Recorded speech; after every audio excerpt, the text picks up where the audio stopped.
We'll guide you through how to do the half glitch, half text on Photoshop. If you find this helpful, don't forget to like and subscribe. To begin this clear instructional tutorial today, simply open Photoshop and create a new document with a pure black background. Select the horizontal type tool safely from the left toolbar. Set your text color completely to pure white, and carefully type your specific word exactly in the canvas center. Choose a heavy blocky font carefully from the options bar, so the glitch effect is highly visible.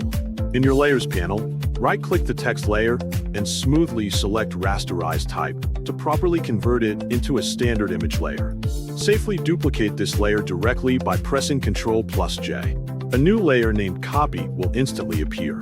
Rename the original layer to Normal to successfully avoid any confusion. Select the copy layer and press Ctrl+J exactly 2 more times until you have 3 perfect copies safely stacked perfectly above normal. Double-click the top text layer to easily open layer style. In advanced blending, safely uncheck green and blue channels so only red remains active, then click OK. Double-click the middle text layer to safely open its layer style. Uncheck red and green so only blue remains active, and carefully click OK. Accurately select your top red layer directly in the Layers panel. Press the right arrow key exactly 5 times to shift the red text completely right. Select your middle blue layer and press the left arrow key exactly 5 times to cleanly shift the blue text entirely left. You now have a classic RGB glitch effect beautifully covering the full text. Hold Shift, click all 3 glitched layers, right-click, and choose Convert to Smart Object to perfectly merge them.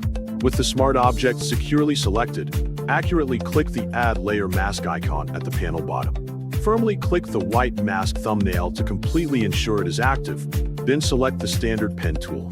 Carefully draw a large upside-down right-angled triangle perfectly over one entire text section. Right-click inside the path, successfully choose Fill Path, set contents completely to black, and press OK. Finally, right-click the path again and absolutely choose Delete Path. The black filled mask area magically hides the glitch,